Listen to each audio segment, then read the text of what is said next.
It's time to get sexy on Secular Sexuality.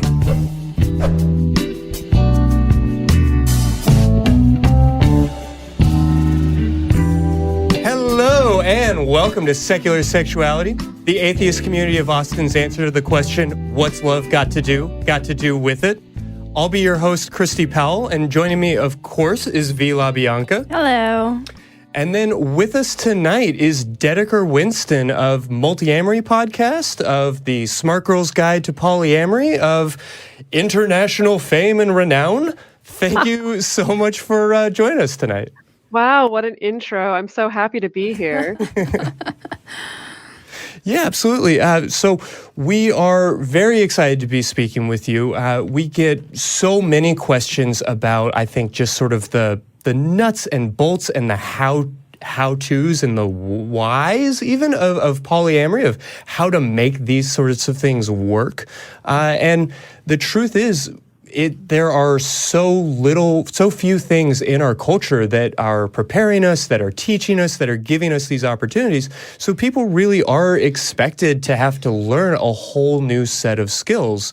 And so that's why I was so excited when somebody pointed out to me the radar tool that is introduced on y'all's show. And so we'll be getting into a little bit of that and talking about, different ways to stay organized, different ways to manage these dating relationships so that people can have an opportunity to have these types of things that we as a society are not very good at supporting or providing opportunity for. Mm-hmm. Yeah, I would definitely agree. I think that even regardless of whatever relationship format you're drawn to, I don't think many of us are set up very well to have healthy adult relationships, especially romantic or sexual relationships. I think that's kind of like a cultural inheritance that many of us have, of kind of having to unlearn some of the maybe more toxic or ineffective things that we saw from the parents, parents around us, adults around us, things like that, in order to just be kind of a passable human being at relationships, even if you're practicing monogamy. Yeah, and not only that, but there is this sort of assumption or expectation that not just monogamy, but that so many components of a, quote, healthy relationship are sort of innate or prescribed. And we believe that there was, this platonic ideal of what a marriage was supposed to look like, and that we've lost our traditional values and all of these kinds of things, when, of course, we recognize historically that never existed. But even so, as we are peeling away all of these different restrictions and obligations, we find ourselves with an opportunity to have the type of relationship we want. And I just don't know how many people even realize that there is more to life than, what you saw the Cleavers do on TV. Oh my goodness. And let's hope that there's more to life than that, just in general. Yeah, I mean, I will say that I definitely, when I was quite young, like in my early 20s was when I first stumbled across the very concept of polyamory or consensual non-monogamy. And I know for myself, it was very much this seeing the Matrix moment, like mind blown. Oh my God, it, felt like contacting an alien culture that I'd never contacted before. I had no idea that this was something that was even an option, and it resonated with me so strongly. And even now, 10 years later, over the last decade, like I still get so many people coming to me, again, where it's like the first time they hear that there's even any option outside of just the default monogamy. It is this, like, to ironically use a phrase, this coming to Jesus moment, as it were, of just having your entire reality kind of shifted a little bit, for some people very dramatically, if this is something that resonates with them. And then for a lot of people, just even shifted just a little bit. It does seem to leave an impact on people, just this concept that there's more than one way of conducting a relationship. Yeah, and I have people come into my office so frequently, and they have these expectations or assumptions like, why isn't my partner doing this? Don't they know they're supposed to be doing that? Like, there's this expectation. Mm-hmm. So when you work with relationships and are kind of helping people develop these communication skills, what are some of the assumptions that people make? I mean, monogamy is one we've definitely highlighted. That is something that is sort of the default setting, whether it should be or not. People sort of assume it's the only option. what are some of the other assumptions that we often go into relationships with? Yeah, so of course there's that assumption of monogamy or that assumption that we're both looking for the same thing, Mhm. right? I think that something that a lot of people struggle with modern dating is that we're kind of given just two scripts to follow, and it's either the looking for a soulmate script or it's the looking for a fuck buddy script. We kind of like have to dance around each other and kind of position around each other and try to guess what script the other person might be following or guess if the other person has switched scripts on us and hasn't told us. So even very early on in the dating process, we're still struggling with these assumptions that we bring to it. On top of that, I think even if two people do consciously choose to be monogamous with each other, there's often assumptions around what monogamy even means. There's Mhm. actually many, many different definitions and practices of monogamy, and often they're not necessarily the same by default. Closely connected to that is, people have different definitions of what infidelity means, what cheating means. For some people, monogamy means we swing together. We're emotionally monogamous, but then we go to a sex party a couple times a year, and then that's okay. That's monogamy, and that's not cheating. But if you text someone that you met at a swingers club outside of, sex party hours, then that's cheating, and for some people, that's kind of their definition of a monogamous relationship.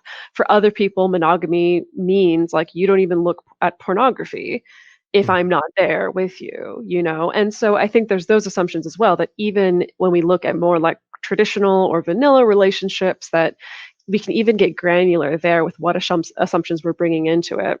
Mm. And then, of course, there's assumptions around how does conflict get resolved? How do we repair after conflict? What's an acceptable way to speak to each other or handle each other when one of us is having a bad day or one of us is in pain or one of us is in a bad mood or things like that? I've really started to think about relationships as almost kind of like, you know, because most of us come from these nuclear family models, our nuclear families instilled in us kind of this little microculture, right? Of like what's acceptable, how it's acceptable to communicate what gets communicated or not.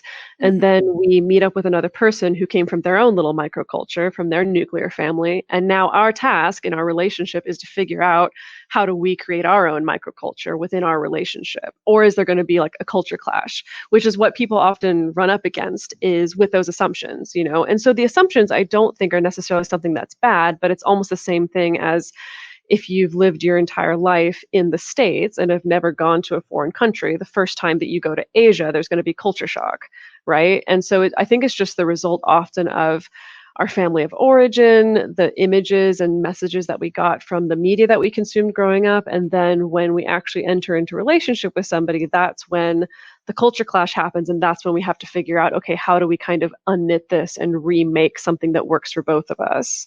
Hmm. Yeah, the founder of this show said a couple of months ago something along the lines of, oftentimes the first time a couple actually has a negotiation where they're talking about what type of relationship they want, it's at the negotiating table with a mediator as they're going through divorce proceedings. Mm. And I have definitely found that to be true as a therapist, particularly around things like monogamy or how to solve a fight or these different things. I'll often ask people, how monogamous are you? And they might be, 5-10 years a couple, and all of a sudden we're starting to realize that their understanding of whether or not it's acceptable to go to a strip club, whether or not it's acceptable to watch pornography or these different things really are different. So how do we have those conversations now rather than after things start to blow up? Yeah, well, I would love to believe that we're starting to see a little bit more of a culture shift toward conscious relationship, Mm. and I think as non-traditional relationships enter into the mainstream and it becomes more of a household, something that's people can acknowledge and speak about. People understand the words non-monogamy or the word Mhm. polyamory. As there's fewer and fewer people who are like polyamory. I've never heard of that. Mhm. I'm hoping that just the fact that there's an awareness of the spectrum of relationship and the spectrum of choices, that would at least start to force some people to start to have those conversations around, well, what am I? What do I like in relationship? Now we kind of actually have to think about it, hopefully, and I think even if you think about it and you still land on, well, monogamy still sounds pretty good, I still feel like that's kind of 10 steps ahead than where we've been for the last, hundreds of years, essentially, where monogamy is this default that we don't think about. Because I think consciously chosen monogamy can be a really awesome, wonderful, life fulfilling thing as well. Yeah, just the fact that people are aware that there are options feels like a step in the right direction. Right, exactly. But how do we, I guess, challenge ourselves and work with our partner to do something with this? Like to know that we have options and then to actually pursue them? Yeah. Yeah. I mean, there's a lot of moving parts to that because I think the first place that we have to come to is a place of being honest with ourselves, Mhm. right? Of what it is that we want. And sometimes figuring out what it is that we want can be a confusing thing, an unclear thing, an amorphous thing. But I think it does require kind of that radical honesty with oneself of like, hey, I don't think I'm monogamous, or maybe, hey, I don't think I'm 100%, or hey, I think I'm monogamous, but actually there's, these kind of non-monogamous sexual situations that I think about, and so I think it requires both that honesty with oneself and then kind of having the guts to bring that honesty to one's partner. And a lot of people Mhm. really struggle with that. I think a lot of people feel that it's almost like the Schrodinger's box situation where if I open this box, if I even imply to my Mhm. partner that maybe I don't want to be monogamous or maybe I'm even open to something other than monogamy, that's going to be the destruction of the relationship. And to be fair, a lot of the models and a lot of the images that we see in media of non-monogamy is still fairly toxic. Mhm. For most of us, the examples that we see in media are kind of soap opera-esque dramatic love triangles, or if we see what happened if our parents if our parents ended up having infidelity or stuff like that, like often we see a lot of the toxic effects, and so there is kind of still this culturally held idea of like, ooh, stay away from that topic as far as you possibly can, because even getting close to it is kind of like toxic waste, and if you get it on you, then you're not going to be able to get it off. So I think there's definitely a process of both honesty and then accepting like kind of how scary and unknown this is, and then just kind of being able to take ownership of what it is that you're interested in and what it is that you want. And that's like so freaking scary, regardless of where you are in your relationship, whether you've known this person for 2 weeks or you've been dating for 20 years, it's still really, really scary. And so I do think that often is the biggest hurdle that kind of holds people back from being able to have these conversations, is just that it seems scary and it seems like on the other side of it, all we're looking at is kind of like the relationship falling off a cliff, essentially. Mhm. Do Yeah. you find, sorry, do you find that more people that you talk to are already in relationships and have to have these conversations with partners, or are you find like what's the balance between the people who are already in monogamous relationships that they've entered into, maybe unconsciously, maybe consciously, and it's changed, versus people who are single and out and looking and kind of have that awareness of themselves?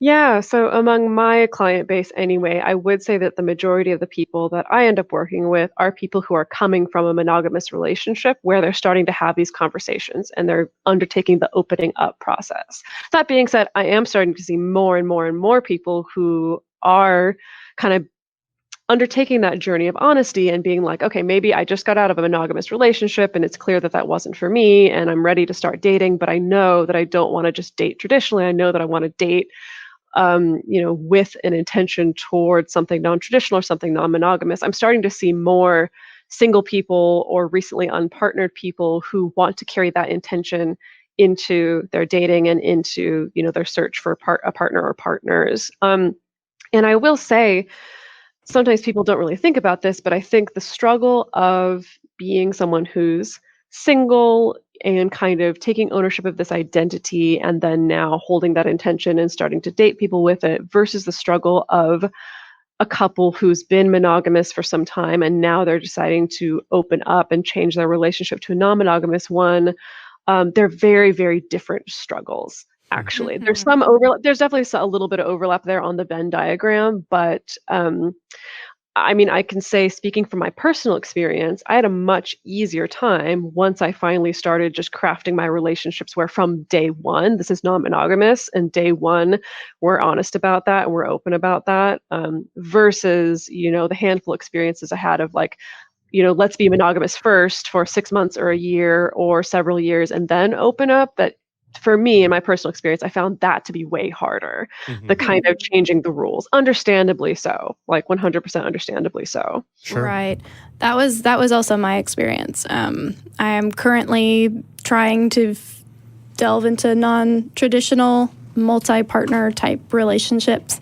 But it's also from a recent breakup, not very recent, but last year, that ended kind of sort of because of the fact he wanted to open things up.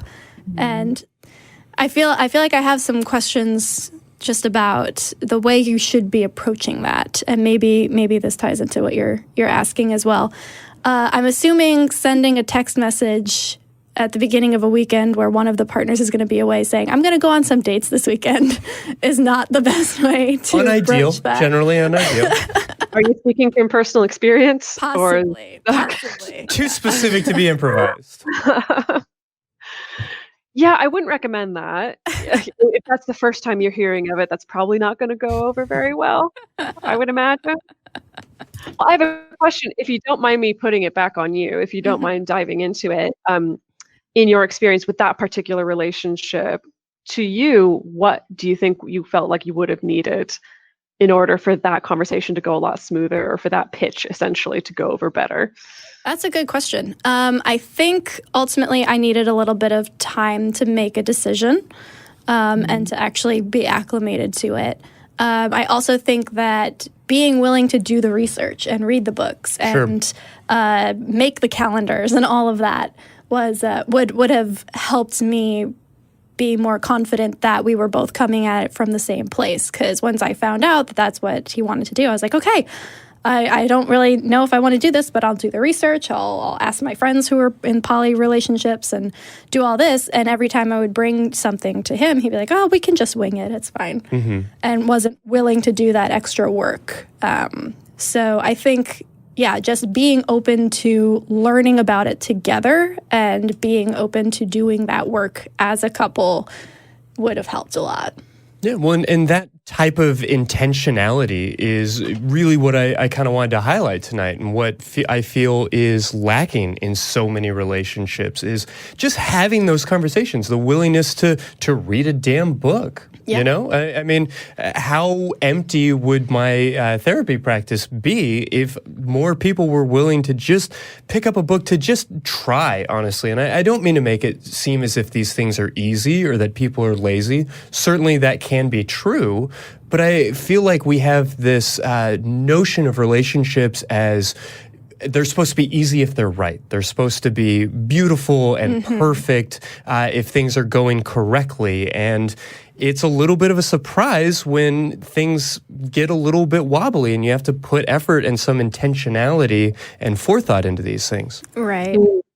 Yeah, and I wanted to highlight what you brought up, V, that even in non-monogamous relationships and polyamorous relationships, you can still fall victim to mismatched assumptions about what it's going to be. Because that's the kind of thing now is, even though it's great, at least in my experience, even though it's great that I see more people on dating sites, you know, being open about the fact that they're ethically non-monogamous or in an open relationship or polyamorous, at the end of the day, that doesn't mean shit, because it's like you still need to get into a 2-hour conversation about like, okay, what does that actually mean to you? Right. How do you practice that? The same conversations that we should be having about monogamy. You know, when you say you want monogamy, what does that feel like to you? What does that look like to you? You know, how are we going to communicate about that? Things like that. Yeah, and then the intentionality bit that you mentioned is, it's interesting because there is kind of this like pendulum swing between the camp of, well, we can just wing it, and you know, too much intentionality is going to stifle the romance, and all the sex and everything needs to be organic and spontaneous, which is like, I suppose theoretically the more romantic end of the spectrum, and yet can also have some issues of its own. And then kind of on the other end of the spectrum is the idea of like, well, we have to have everything planned out. Specifically, we have to know exactly what it is that we want. We need to kind of get everything down to a T, which also kind of has some of its own problems as well. Yeah, and I do think that there is a way to find balance, and that was very much my experience. My partner and I listened to the Multi-Amory podcast episode about Radar. We printed out the form where we went to y'all's website, multiamory.com/radar, where I really recommend other people go to check out this tool we're going to be talking about. But we did that, and it became very clear that myself, as the person who, like, I love Google Drive. I live my life on Google Drive, and I am that organized person with the Google Calendar and who is planning all of these things out. And to her, it felt very sterile that, why can't you just come to me when you have a question? Why can't we just talk about these things as they come up? Why do we have to schedule a time? And I very much get that it felt awkward for her. And so we had to kind of tailor it and blend with it and play with it to find something that fit for us better. But I do think that there is a healthy space in between those two extremes. And while everybody may be a little bit different, that some level of intentionality is important. Yeah, and I mean it's pretty common to hear that criticism, especially when you talk about scheduling sex or Mm-hmm. scheduling a particular talk or scheduling a particular time to have a meta communication conversation about your relationship. That, yeah, that's the common pushback is that, oh, that's inorganic, it's sterile, it's robotic, it takes all the romance out of it, and it's, a justifiable criticism. At the same time, the way that I like to think about it is I like to think about it like a party. When you go to a party, you have a lot of fun, but it's like someone had to tell you, hey, the party's going to be at this time, this Sure. location, this is what you need to wear, this is what you need to bring, this is who you can expect to be there, this is how long it's going to last, because you got to know, is it a barbecue, is it a sex party, is it an Oscar viewing party? Like, I don't know. And so it's like that's some structure and intentionality around the party, but very few people hear that and think like, oh, that sounds like that's going to be a shitty party if I have to Right. get all this information ahead of Where time. there are going to be people who plan to be there We're wearing going to be there at the same clothes time. or not. Or not. And so I don't want to, of course, I don't think it's okay to totally throw the intentionality and scheduling under the bus. It is that balance, right? Is that you get all the information so that then you're prepared to go to the party and have fun, Yeah. where you're not stressed and kind of kept guessing the entire time ahead of time. Well, I love your metaphor, but I can also just hear my partner's voice in my head when I try to tell her that our monthly check-in is like a party. I mean, is it not? We're getting there. We have found that mimosas help. Yes. So yeah, I guess that is kind of my next question is how are you having these regular meetings and kind of why? Yeah. So, I mean, I guess I would kind of like to delve in a little bit more specifically about Sure. the radar process so that, Yeah. people have a little bit of a context around this. So we started the whole journey with radar, which is an acronym. I mean, radar itself is already an acronym, but we made a new acronym for it. This all started, I think, 2 or 3 years ago. We stumbled across this article on Medium that was written by this woman. I'm afraid I'm blanking on her name, but she and her partner were both in software development and product development. And they, at their workplaces, were really used to using the Agile Scrum process. And now when I say Agile Scrum, some people out there will 100% know what it is, especially if you work in that field. Some people will be like, Agile Scrum, what? I don't even know what that is. And in a nutshell, Agile Scrum is like this kind of workflow process essentially for development that a lot of workplaces use. And that sounds really, really boring, but I promise it gets better. But in this article, this woman and her partner, they decided to kind of apply this workflow process to their relationship. And so, they would establish kind of this once a month meeting that they would have, or they would kind of review what happened in the month before. They would kind of take a look at what's happening in the following month, kind of hash out stuff they wanted to talk about. And they kind of had this little like formulaic process that followed Agile Scrum. And all of us on the podcast, we were like definitely huge nerds and like process nerds and relationship nerds. And we were like, I wonder if this still holds up if you're doing this process with multiple partners or if you're doing it in a non-traditional relationship. Because for as far as we could tell, the woman who originally wrote this article was pretty traditional. Mhm. So we kind of did our own unofficial I guess, study period where the three of us on the show decided, like, okay, for a year, we're going to try doing their version of this agile scrum process in our relationships and kind of see how it feels and tinker with it and toy with it and see, exactly just see how it goes. And so, long story short, essentially, after about a year and a half of us all personally trying it out in our relationships with multiple partners, kind of taking notes on like what seemed to work, what didn't, did this serve non-traditional relationships or not, we eventually, kind of using Agile Scrum as the base, kind of came up with our own process that we named Radar. And it's this 5-step process for kind of a formula that you follow once a month. For kind of checking in your relationship and being able to communicate with your partner vulnerable topics like sex, money, family, travel, non-monogamy, if that's on your plate, talking about other partners, things like that. And the process kind of takes you through a set number of topics. It takes you through coming up with action points, like actionable things that you and your partner are going to be able to check in on, in a month's time to make sure that we're not just like talking about things and then not doing anything to change them. And then it all closes out with some reconnection time with your partner. So sitting and sharing compliments or appreciation or loving touch or doing some kind of fun activity together that helps you feel close. So it essentially kind of takes you on this journey of being able to go through all these sometimes difficult topics with your partner, check in, communicate, make plans together for like what needs to change or how you can make your relationship better in these different topics, and then kind of ending it out on a good note so that ideally it all feels just good and kind of warm and fuzzy at the end. And so part of the reason why we felt it was so important to develop this, and especially to tailor it for non-traditional relationships, is we were getting so many people reaching out to us with questions like, kind of like the question that we opened with, which is like, well, I think I'm interested in non-monogamy. How the heck do I bring it up with my partner?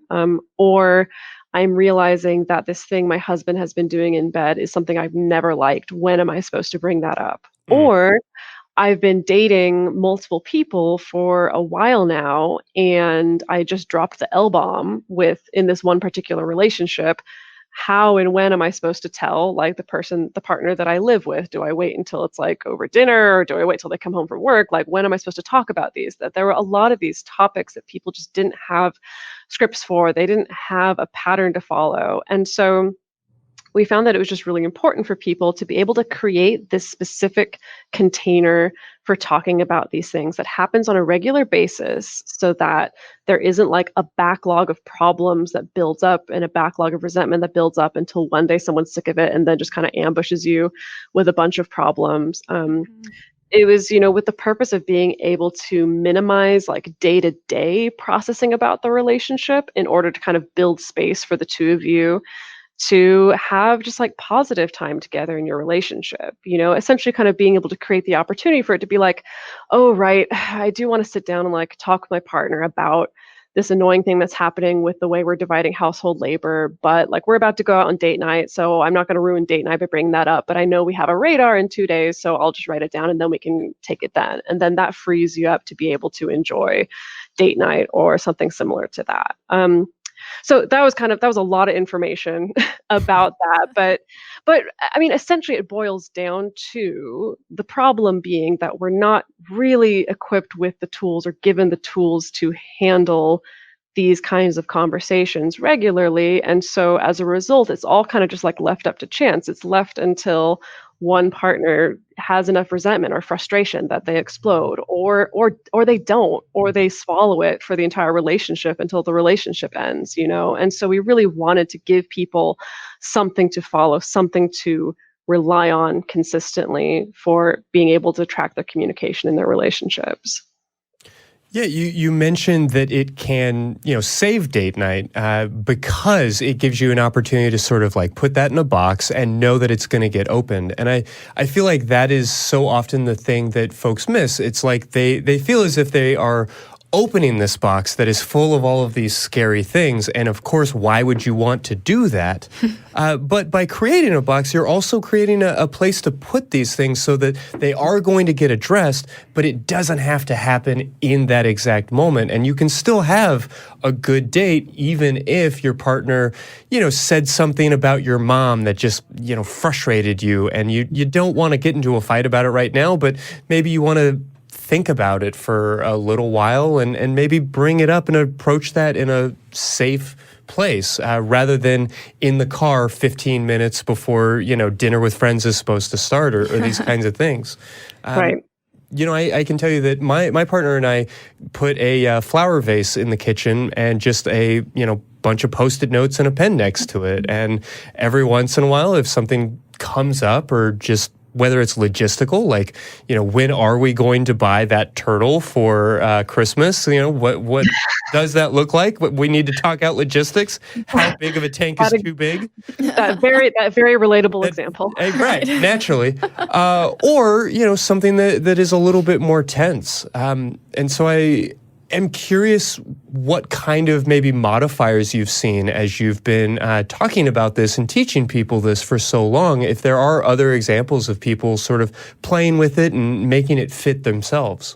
I'm also curious how this would, if you've seen this, work with people who maybe have like generalized anxiety, because I know for me, not bringing something up and being even telling myself to wait for days would be a very anxious thing. Even if I knew it would be brought up eventually, the concept of this is happening, this is going to happen in 2 days, and I'm going to have to bring it up, and they're going to bring stuff up that I don't know about. It feels like it could potentially be very anxiety-inducing. Sure. So are there any modifications that you've seen people make if that particular angle doesn't work?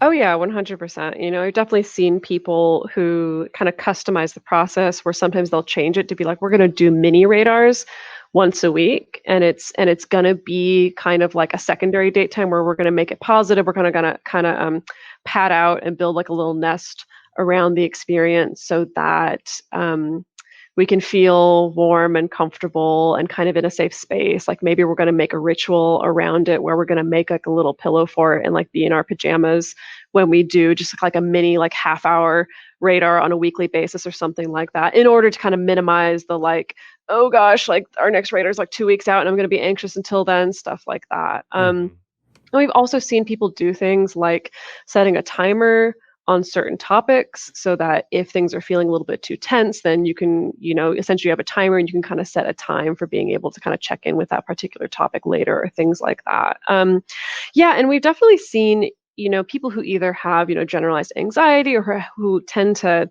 struggle with anxiety around communication, that for some people, there's actually kind of an opposite effect in the sense that having this set container takes off the pressure off of them to decide, when do I bring this up? Because often that can be another thing of like, not only do I have the topic I want to bring up that maybe feels a little bit vulnerable, but now I also have the added level of being the decision maker of how am I going to approach this? When am I going to catch my partner at a good moment? Do I need to check my partner's mood to see if they had a good day, bad day? How long am I going to hang on to this? That some people find an opposite effect, that it's like that responsibility is now off their shoulders because it's done, it's set, I know when it's going to be. And so now I don't need to worry about chewing on it and figuring out and like worrying about when to bring it up, things like that.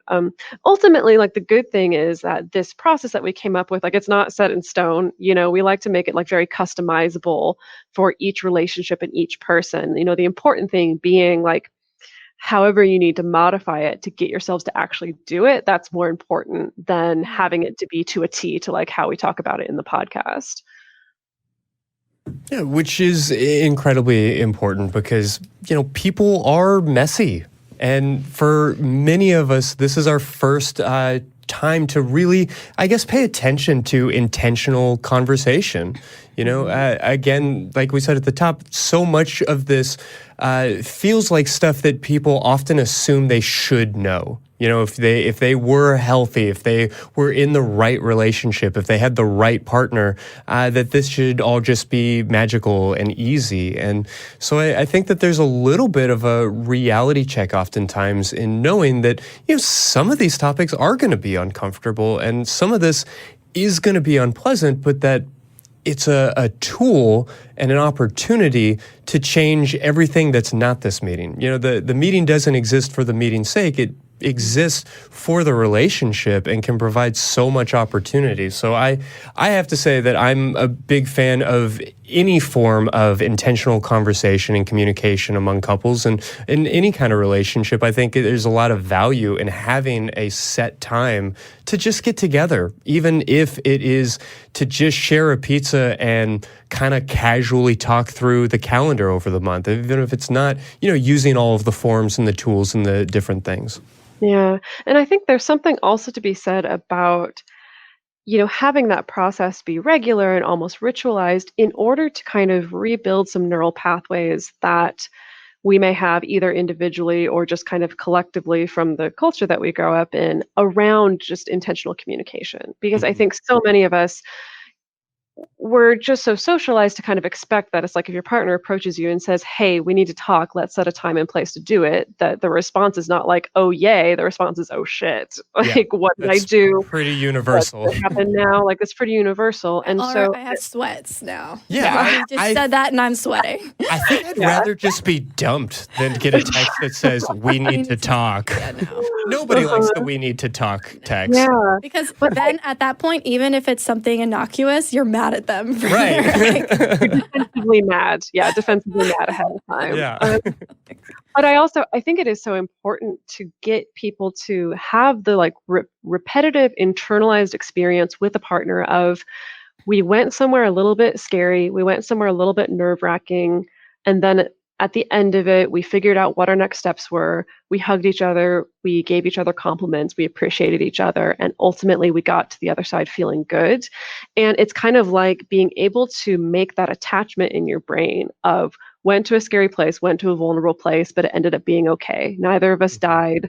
We ended it feeling good. We ended it feeling bonded. We ended it feeling close, which is different from, I think, if you need to tackle a vulnerable topic and you're just kind of going at it without a plan or without any kind of structure around it, is that you do run the risk of, I opened up this topic, we got into a fight, and we didn't repair it, and then that was the end of that topic. Right. And now either I'm never going to bring up that topic again, even if I really need to, or that's been some irreversible repair that's just hanging there. We didn't do anything to be able to kind of close the loop and kind of close the circle around this conversation. And so I do think that, at least I've definitely found for myself personally and for like a lot of the clients that I've worked with, that with repetition, a process like radar does start to feel really, really good, because at the end of it, it's going to feel good. I know that at the end of it, we have plans to, watch our favorite movie together and cuddle and then have sex afterwards. Or I know at the end of it is when we're going to sit and share a glass of wine and talk about all the things we love about each other. Like, you start to slowly get that association that, the journey is going to be worth it in the end. Yeah, so whether people are sort of tailoring and playing with radar as y'all have it laid out, or whether they're doing their own invention, I'm hearing from you that repetition and a little bit of consistency is one of the important hallmarks. Are there any other sort of sine qua nons or just anything that you feel is vital to this process? Yeah, so something that we say on the show pretty frequently is that any relationship tool or communication hack can be weaponized, Sure. unfortunately. And so relationship tools or communication hacks can't be relied upon to fix a completely broken or toxic relationship, right? And so that's just the thing to bear in mind, is that in order for some kind of regular check-in or intentional communication to work, it's like you both kind of have to have some willingness. Maybe you're both not super enthusiastic jumping for joy about it, but both partners have to have some kind of willingness to give this a shot and to communicate at all. Because if you have a partner who's just uncommunicative or shuts down right away, there's only going to be so much usefulness out of trying to have a talk like this. And so that's something to bear in mind, that going into this space and kind of having this communication journey with your partner, it does require some mutual compassion and understanding and respect. It is going to require, in the process of it, probably some meta communication as well, as in conversations that you have about the communication that you have, And Mm-hmm. so radar doesn't exist just in a vacuum of like, just do this communication tool and then everything's going to be great. It's kind of like you have to be bearing in mind everything else that's going on in your relationship as well, as far as like what you bring to the table and how the two of you communicate with each other. But I suppose that that's true of probably pretty much any communication tool. Yeah, in theory, but I think it is good to be reminded that there are no silver bullets and that relationships are going to take not just effort, but goodness of fit and a little bit of luck and a whole lot of love. I mean, I don't mean to be trite about it, but it is the truism that our relationships are not sent down from God. They're not perfect. They're not, matches made in heaven or Cupid's arrow or anything else. There is the reality that there's going to be some friction, that there's going to be relationships that end, and there can still be a lot of value there. But the reality is a little bit of pain requires acceptance. Yeah, and so I think something else that is also really important to bear in mind when tackling a radar or something similar is this isn't our concept, but like the concept of halt, of knowing when to halt. And so halt is also an acronym. We actually expanded it to be like halt. So that stands for, hungry, angry, lonely, tired, drinking, or sick. And basically, if you can check any of those boxes, it's probably time to take a pause on the conversation and attend to that. And so that's another thing to bear in mind when tackling a radar or tackling these kind of vulnerable topics, that if you haven't eaten in 8 hours, or if you stayed up too late the night before, or if the two of you are drinking, and now maybe a mimosa is okay, but if it's like 3 mimosas in, Right, and you want to be coincidentally considerate. the conversation Yeah. starting to go a little bit nasty, then like maybe that's a time to kind of pause and take a step back. Yeah, absolutely. Well, you developed this, about 3 years ago? I would say the start of development was probably about 2 years ago. Yeah. About 2 years ago? Okay. How has it had an impact on your relationships? I mean, what does it feel like when this is a muscle that you've been flexing and working through and really utilizing for that period of time? Oh my goodness. It just hands down, and I promise this isn't like a sales pitch or me just like trying to blow our horn or anything like that. But seriously, like every time I complete a radar, I'm just like, thank God I have this tool under my belt. If I had nothing else, I'm so glad that I have this, because again, it's so freed me on a day-to-day basis that it's like when I'm having a bad day, like what happens to me a lot is like I'll wake up in the morning, I'll be really cranky, and then I'll come out to the living room and I'll see that my partner's like left some trash out from the night before, and I'm like, oh God damn, it's so terrible. I'm leaving the trash out, and like so cranky. And then I'll like open up my radar document, my private for myself radar document on my phone. I'll write down, we need to talk about like cleaning up trash at the radar, yada, yada, yada. And then the radar comes 2 weeks later and I look at my notes and I'm like, oh gosh, I was really cranky that day. Like 99% of the time, this is fine. This isn't even a topic I need to tackle, really. Whereas I think if I didn't have that tool, that I would probably right away turn around and start taking that out on my partner, Right. right? And it would be like, we need to talk about this right now. You never do this, and I'm always doing this. And so it helps just to have kind of a built-in system of like some processing time to let my emotions die down, to let the irritation die down, and actually sit and think, oh, is this actually an issue that needs to be brought up, or is it not? Is it just because I'm in a bad mood and particularly sensitive that day? And sometimes that's the case. And sometimes it is the case, like, oh, yeah, no, this is something that needs to be brought up and needs to be worked on. I definitely also love that it has this kind of built-in stage where you figure out actionable things, because something that happened in my relationships a lot in the past was we sit down, we hash out like, okay, there's this thing that's been going on, like you're uncomfortable with this and I'm uncomfortable with this, and we need to come to some kind of compromise, and we talk it out, we talk out our frustrations, and then great, cool. And we leave the conversation with person A thinking that we're going to change in this direction, and person B thinking we're going to change in this totally other direction. And we didn't come together to actually figure out, okay, what's the next step? What can we actually both do? And to make sure that things are changing, plus this kind of built-in deadline of like a month from now we're going to have another radar where we're going to look back and be like, oh hey, we decided that we would try this thing, we would try scheduling this thing a month in advance, or we would try being more kind to each other around this particular topic. How did that go this last month? Did that work? Did that not work? If it didn't work, let's figure out something that does work. But again, that there's this framework to rely on so that things don't just kind of get swept under the rug, or we're mismatched in what we thought the solution was, or we talk about it, but then nothing ever changes. And so as a result of that, like when I look at, so I have two separate like Google Docs that I keep because I have two partners that I've been doing radar with for years separately. And when I look back through those documents about like the things that we made action points about, I'm just floored by like, oh my gosh, we did so many things. We figured out so many things. We figured out these ways to make the relationship better, or so that we could avoid having this repetitive fight. And that's also really nice to kind of have this history of seeing, wow, like we've come so far, and we have this strong sense of efficacy that we can tackle things because we've gotten through so many things in the past. So those have been my favorite parts for sure in my own personal relationships. Yeah, I love that idea of being able to kind of look back on these things, because we so often like to sort of black out, any negative experiences. Or, I mean, we even use that term negative when we're talking about certain feelings. And to be able to recognize that there's been progress, there's been success, that, you've been able to accomplish and move forward on a lot of things, I think is really exciting. Yeah, 100%. Yeah, so I wanted to make sure while we had you here to go over a question that we got from the audience.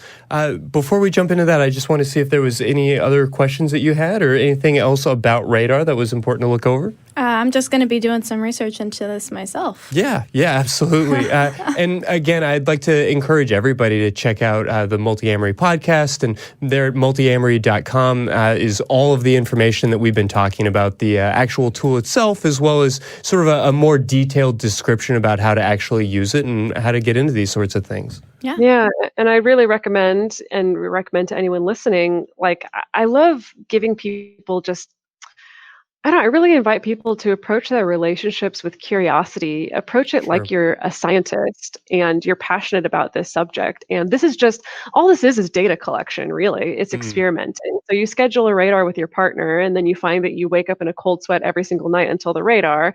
Then the radar itself goes okay. And then this part feels good, that part doesn't feel good. That again, like a really curious scientist, then you get to be like, okay, what can we change? How can we make it better? How can we tweak it to customize it for us, so that this doesn't happen next time, or it feels different next time? And I think, kind of putting on the lab coat a little bit, I mean, it's exciting, it's sexy for me. I guess for some people it's a little bit clinical, but I like that, like this idea of curiosity and playing and seeing what we can do and what we can pull off, and not getting too married to like, oh, it has to be this structure, it has to be this way.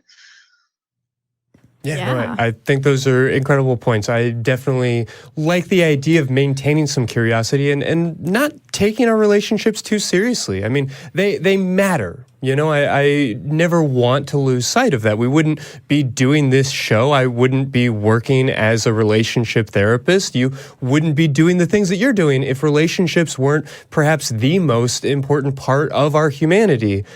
At the same time, it's all very silly. Being in a relationship is kind of a ridiculous state of existence if we're, being not too nihilistic about it. And so I like that idea that you can sort of have fun with these things, that you can play around, try something different, that you don't have to feel obligated to do the same things, that you can always be experimenting and renegotiating and retrying. Definitely, yeah. Would you like me to read through the email? Yeah, absolutely. Okay, so this is an email we got from Scott.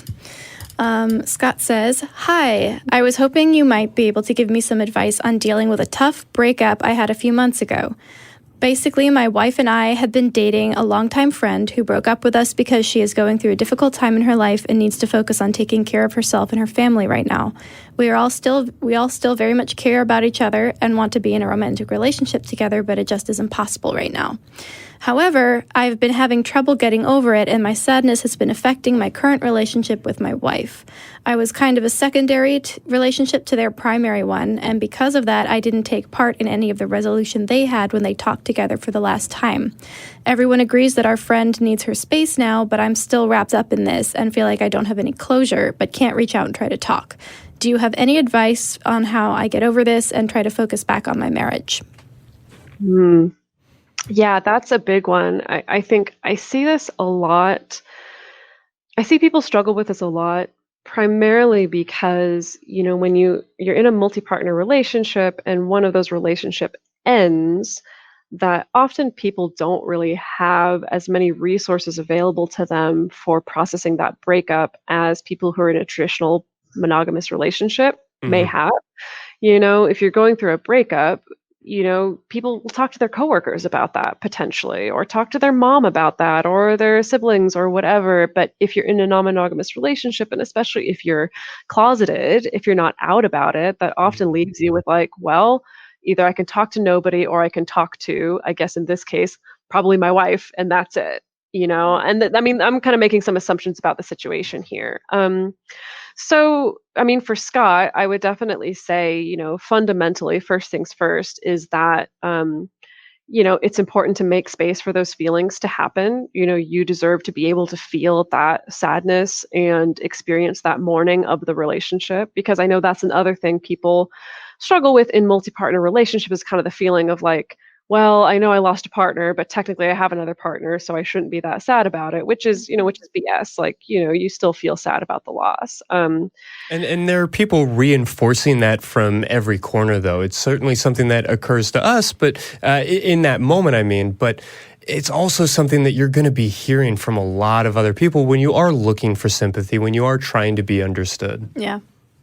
Yeah, definitely. That's the other thing, is not only can there be a lack of outlets for talking about it, but then you can be getting kind of pushback and blowback, and the opposite thing of either people saying, well, you shouldn't be that sad because you have another partner to comfort you, or people saying, well, you shouldn't have done this in the first place. That's probably what caused the breakup. That's another really common one. And so, so just fundamentally, making space for yourself, to an allowance for yourself to even feel that sadness, to go through that mourning. I'm of the belief that when it comes to relationships, I think less about closure, because I don't think that closure or catharsis I don't think that's actually a thing that really happens, or is necessarily like inherently a right of ours. Like when relationships end and when people die, it's not like it is in the movies, right? We don't get this kind of nice tying up of loose ends and the credits roll and then we feel complete about it. It's like, no, someone just died. A relationship just ended, and now you're just kind of left having to deal with it. And so there's probably not going to be any necessarily catharsis there, but like you can give yourself space to find a sense of completeness with it. I think it's really important, if you haven't been already, Scott, to be really honest with your wife just about the fact that, hey, actually, I'm kind of still struggling with this, so I would, recommend not trying to just kind of tamp it down or swallow it, but just to be honest about the fact that, like, hey, I am struggling with this. And then I think lastly, it is important to find someone or somewhere that isn't your wife to be able to talk about these things and process it, whether it's a therapist or a friend or family member who is affirming and accepting of your relationship, or at least someone that is not going to give you blowback, or even if it's something as simple as finding like an online support group, or non-monogamy discussion group or something like that, but some kind of outlet that's not just your wife for processing these feelings, because she is probably also having some feelings as well. Yeah. Yeah, well, and then, of course, remembering that whether your relationship was monogamous or not, whether it falls under these certain conventions, to just be taking on those good old-fashioned pieces of advice about how to deal with a breakup. A little bit of ice cream and sad movies for as long as you need, but then also at a certain point, making sure that you are getting enough exercise, getting the right kinds of food to eat, getting enough sleep. Really just taking care of ourselves and putting ourselves in a position physically and mentally to then emotionally move on and feel complete. Definitely. What he said. Okay. Well, that's everything that we had for tonight, but I'm so grateful to you for joining us. And I very much want to encourage everybody out there to check out your book, to check out the Multiamory podcast. Of course, people can find you online, facebook.com/multiamory, or on Twitter as @multiamory, as well as dedekerwinston.com, and all of these kinds of things that we'll have links to in the footnotes of the episode. But Yeah, is it okay for me to plug something unrelated? please, yeah. Only thing related. So I'm only plugging it because I thought maybe some subsect of your audience might find it interesting. But myself and the co-host of the Multiamory podcast, we also have another podcast called Drunk Bible Study. The premise of which is basically none of us identify as Christian, but myself and my co-host Jace, we were both raised evangelical Christian, though we're not anymore. And then our third co-host Emily was raised totally atheist, no contact with a religion whatsoever. And so we kind of thought of like, well, what if we read the Bible like it was a book club, like we were sitting down, three friends reading through Game of Thrones or something like that. And what if we drank beers while we did it? And so that's how Drunk Bible Study was born.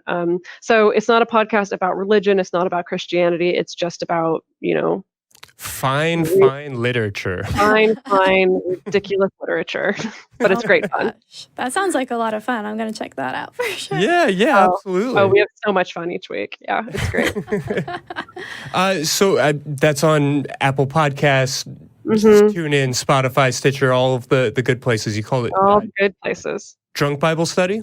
Yep, Drunk Bible Study. Or you can go straight to drunkbiblestudy.com. Okay. All right. Well, sounds like a plan. And we are on Twitter @SecularSex. If you want to call into the show on Thursdays at 7 Central, you can use our number 512-686-0279. And if you would like to call not on the show and leave a voicemail for us to answer on air, then you can talk to our voicemail box. And that number is 512-666-0ASK. That's 512-666-0275. All right. And well, with that, I suppose it's time to thank everybody for joining us tonight. And then to remind everybody that now seems like a pretty good time to go and give yourself a big ol' orgasm. Or better yet, give somebody else one.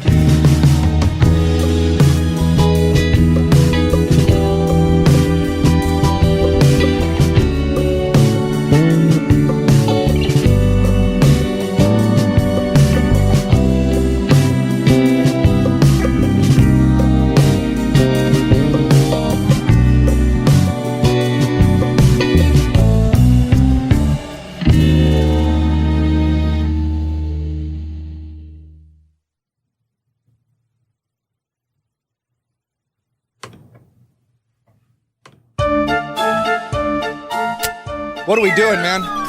What are we doing? No, you're done.